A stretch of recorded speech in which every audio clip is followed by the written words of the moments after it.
I thought it'd be fun to talk about how do adults have fun. And what I mean by that is it seems to me that it's harder to have fun when you're an adult, which sounds really sad. And maybe that's not true for other adults, but I feel like it is. It's true for me. I feel like it's hard to just go and like choose to do something fun because I feel like I always should get something done. But I was thinking about that today because we had people over today and it was very fun. And we had them over for fun.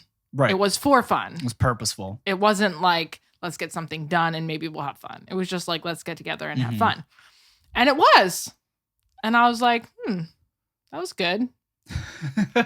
I don't do that very often. Yeah. But I was just like, we could talk about maybe why that's so hard and how to get over that, how to plan for that. I think that's the key, though.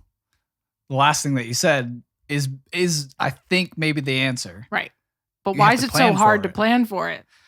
Why do you feel so guilty? Yeah. Oh, okay. So you feel guilty for planning for fun sometimes. Oh, yeah. Because I could be getting stuff done that needs to get done.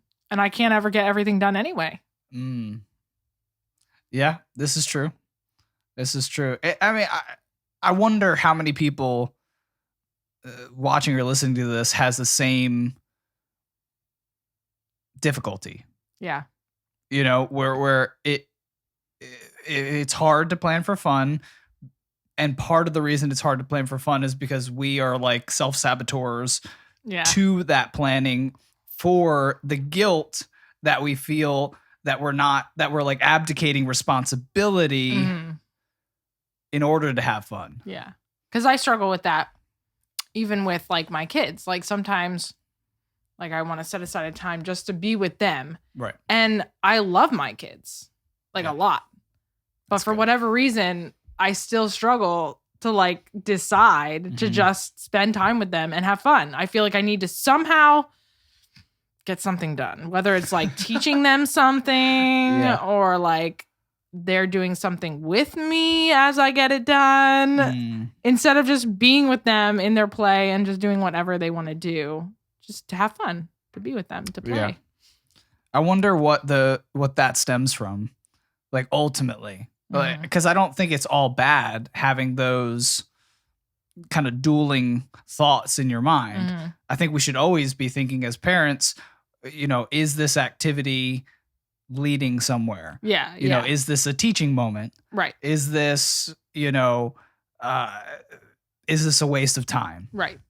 And I don't think any of those are bad thoughts, but I wonder where it stems from that because I always think with every decision in life, you know, the cliche is the angel and the devil on your shoulders. All right. But it's not a terrible cliche because there are always positive and negative alternatives to every decision that we make.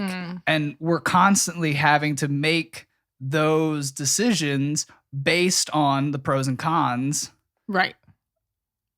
Of the situation that we're placed in. Right? Yeah. So I just wonder though, where do you think because guilt is a strong word, right? Yeah. I mean, you feel guilty for having fun, right? I don't feel guilty for. I don't feel guilty afterwards. Okay, but I will before. Like that's what keeps me from doing it. Yeah. So what do you think that stems from?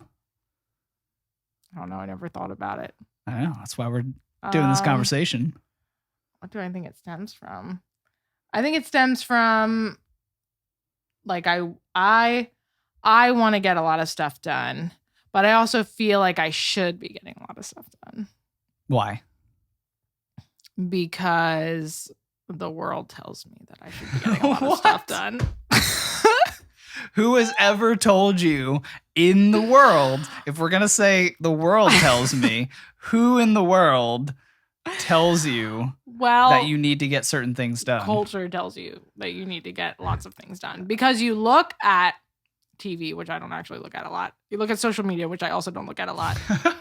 That's telling you so you're just checking all the things that don't tell you. One of the reasons why I don't look at those things a lot. But everything that you see of the world, You see beautiful, clean houses.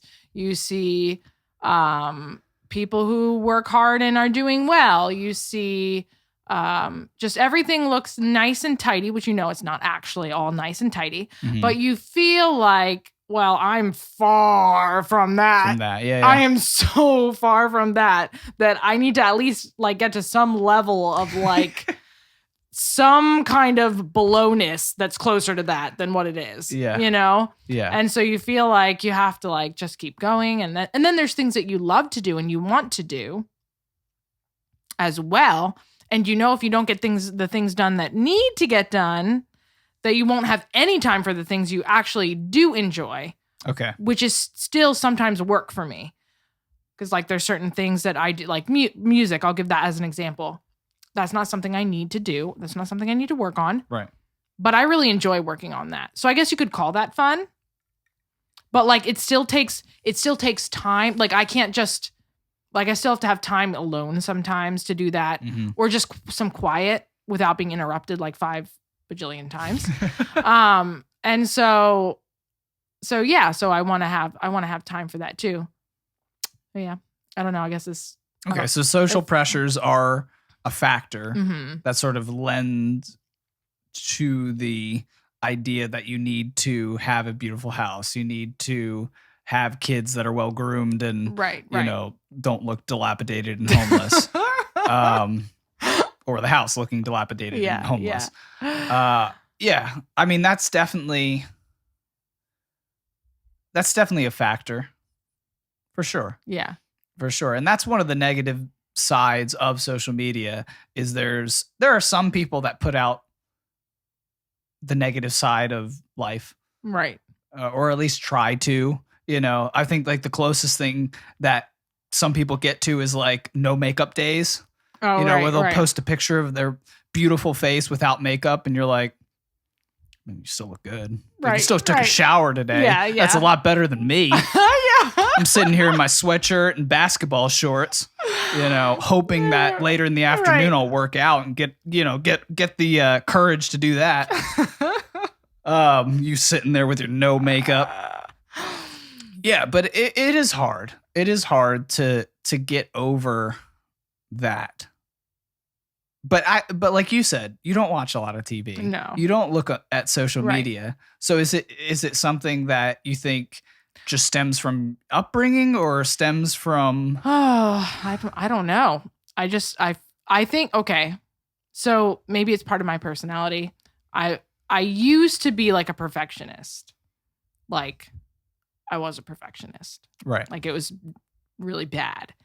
And now I'm not so much anymore. Mm-hmm. Like I give myself a lot more grace, but I still like have some level of like, I would prefer it this way. And when it's not, it like grates at me. Yeah. Grates at me. Yeah. And so. Okay. So some past perfectionism that you're still kind of in the throes of, right, to a certain extent. Yeah. Okay. And then I also think it's just that like most people nowadays, you have a lot to do. Like there's just so much to do. There's just so much to do that you're like, really? Can I justify like doing something fun when there is so much to do? Right. What's up, everybody? You just watched a clip from one of our Just Breathing podcasts. If you want to see the full version, you just hit the link in the description below. Or if you want to just keep watching clips, we got some more right here. Thanks, everybody.